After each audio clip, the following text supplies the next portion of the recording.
नमस्कार, मैं नेहा शर्मा आपके साथ और आप देख रहे हैं जस्ट इंडिया। खबरों के प्रायोजक हैं रंज care showroom in Rohtak and Bahadurgarh. Showroom पर आएं, टेस्ट ड्राइव लें और गाड़ी बुक कराएं। Oscar super speciality hospital and trauma centre.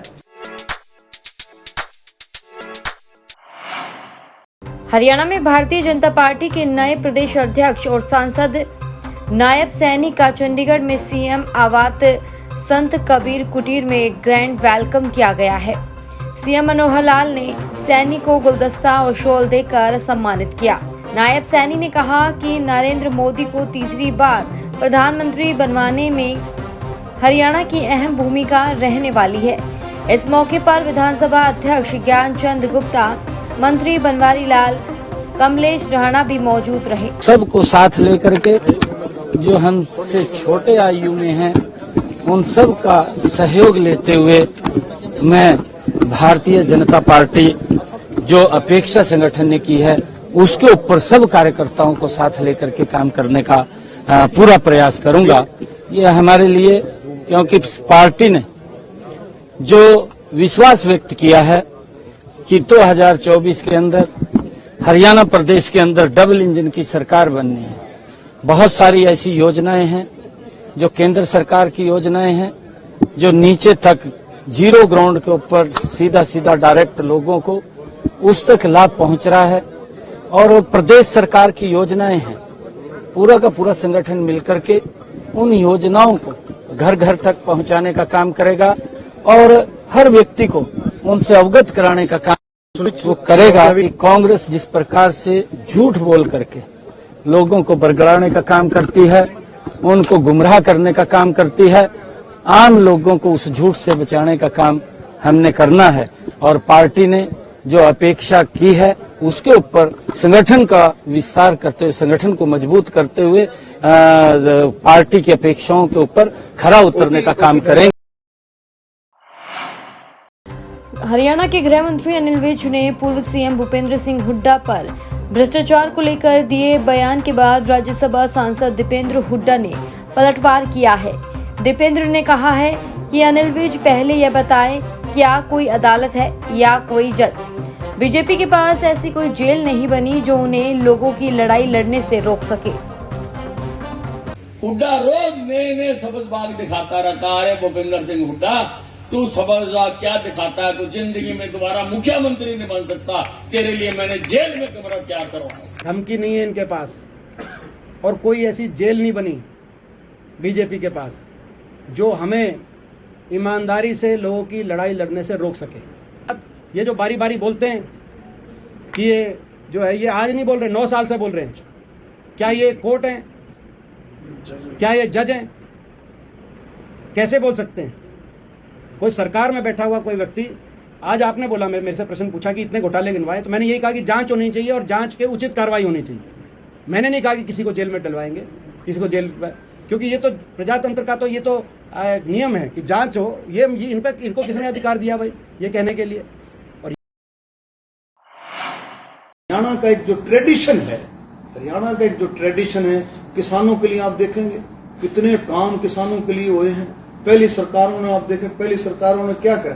पहली सरकारों ने जमीन हड़पने के सिवाय और कुछ नहीं किया। लेकिन हरियाणा में हमारी हरियाणा सरकार ने आप देखें, जब से सरकार बनी है, किसी भी किसान को जमीन अधिग्रहण करने के लिए कोई फोर्स नहीं किया। किसी भी किसान को ये नहीं कहा कि आपकी जमीन ली जाएगी। 86 लाख लोगों को आयुष्मान और चिरायु कार्ड बन चुके हैं और 5 लाख रुपए सालाना आपको पता है मुफ्त की इलाज की सुविधा मिलती है। और एक सबसे बड़ी बात जो शिक्षा के क्षेत्र में है, ई लर्निंग को बढ़ावा देना। आप देखें देश के, आप कहीं भी बात करेंगे, देश के कल किसी कोने में इतना बड़ा प्रोग्राम ई लर्निंग का जो हरियाणा सरकार ने चलाया है वो कहीं नहीं चला। 5 लाख के करीब जो टेबलेटों का वितरण करना, विधवा और बेसहाराओं के लिए पेंशन 2700 रुपए, विकलांगों के लिए बुढ़ापा पेंशन, और जो विधुर है, यहाँ तक कि आप देखो कितना बड़ा स्टेप ये किसी और स्टेट में है। 8 नए मेडिकल कॉलेज जो है हरियाणा में जो बन चुके हैं और लगभग जो आने वाले समय में उसकी संख्या 23 के करीब जो है मेडिकल कॉलेज। स्किल एजुकेशन के माध्यम से लोग कितना, लोगों ने अपने काम शुरू किए हैं। वो भी मैं आपको डेटा दे सकता हूँ, कितने लोगों को कितना लोन मिला है। तो सारे के सारे लोग अपने कामों में अब रुचि लेने लगे। दिल्ली कटरा एक्सप्रेस जो जसोर खेड़ी है, उस पर काम चल रहा है कि नहीं चल रहा है? बता। आया हरियाणा ऑर्बिटल कॉरिडोर 5,600 करोड़ का, तुमने का कमाल कर दिया। इतने काम ही तो मैं रोहतक के गिनवाने लगे ना, हरियाणा गिनाने तो 2 दिन लगे। दिल्ली के कनॉट प्लेस इलाके में बीते 26 अक्टूबर की रात को तेज रफ्तार से आ रही एक SUV कार ने पुलिस वाले को टक्कर मार दी। कार की टक्कर से पुलिसकर्मी हवा में उछल गया। पुलिसकर्मी रोड पर बैरिकेडिंग के पास ड्यूटी दे रहे थे। पुलिस ने कार चालक को हिरासत में ले लिया है।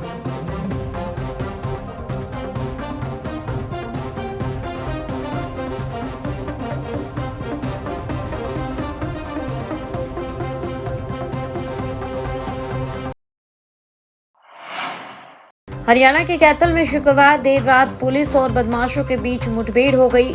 इस दौरान एक हेड कांस्टेबल तरसेम घायल हुआ है, जिसे चंडीगढ़ के फोर्टिस अस्पताल में भर्ती कराया गया है। वहीं पुलिस ने कड़ी मशक्कत के बाद एक बदमाश को काबू कर लिया। अन्य बदमाशों की धरपकड़ के लिए रोहतक STF और CIA टीम दबिश दे रही है। बता दें आपको कि रोहतक के गांव सांगी में गोलीबारी की कई वारदात को अंजाम दे चुके हैं। 2 बदमाश कृष्ण और सागर को पकड़ने के लिए शुक्रवार रात करीब 10 बजे रोहतक STF करोड़ा गांव पहुंची थी। पुलिस को देख बदमाशों ने गोली चला दी, जिसके बाद पुलिस ने जवाबी कार्रवाई करते हुए एक बदमाश को पकड़ लिया। वहीं मुठभेड़ में हेड कांस्टेबल घायल हो गया।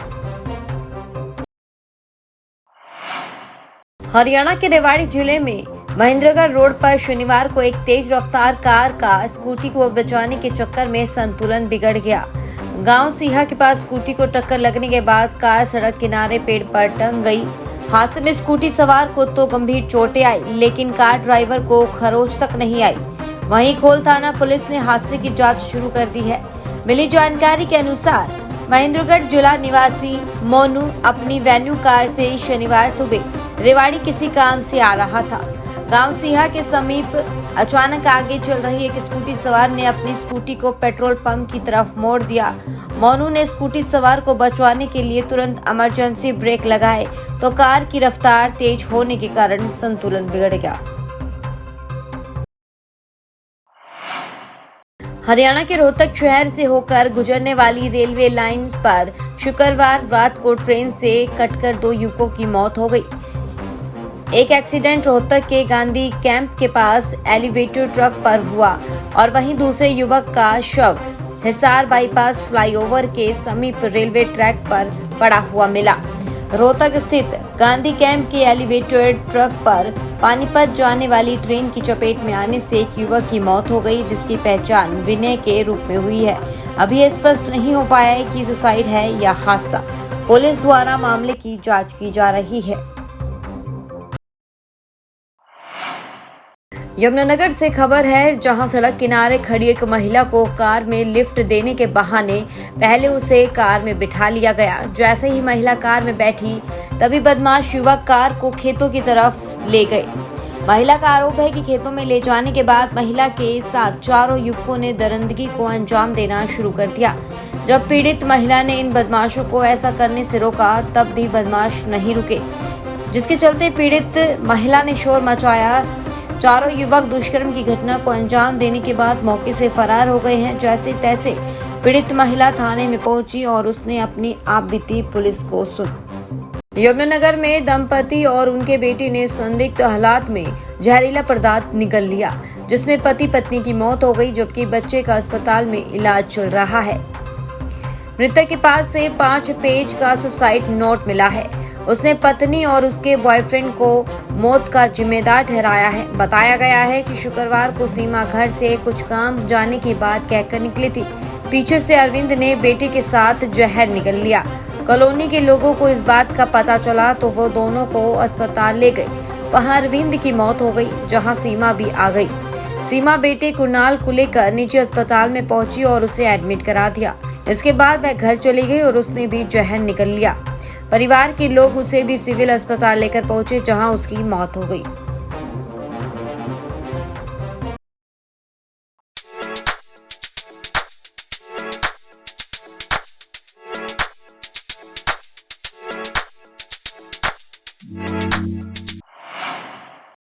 बांका की बबनगामा पंचायत के मुखिया दिगंबर मंडल का बार बाला के साथ ठुमके लगाते एक वीडियो सामने आया है।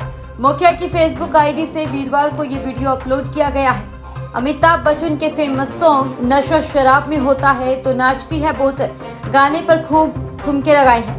बताया गया है कि दशमी के दिन दुर्गा पूजा के अवसर पर बाराहाट थाना क्षेत्र में सांस्कृतिक कार्यक्रम का आयोजन हुआ था। बबनगामा पंचायत के मुखिया दिगंबर मंडल दुर्गा पूजा के अवसर पर हो रहे कार्यक्रम में शामिल हुए थे। इसके बाद सोशल मीडिया पर एक वीडियो सामने आया। वीडियो में दिख रहा है कि मुखिया बार बालाओं के साथ जमकर ठुमके लगा रहे हैं, हाथ में पानी की बोतल लेकर डांस पोज कर रहे हैं।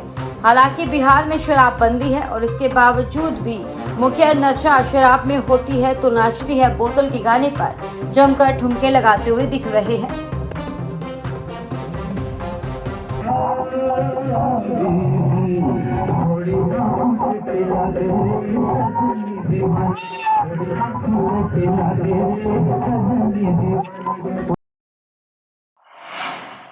खबरों में फिलहाल इतना ही। देखते रहिए जस्ट इंडिया। नमस्कार।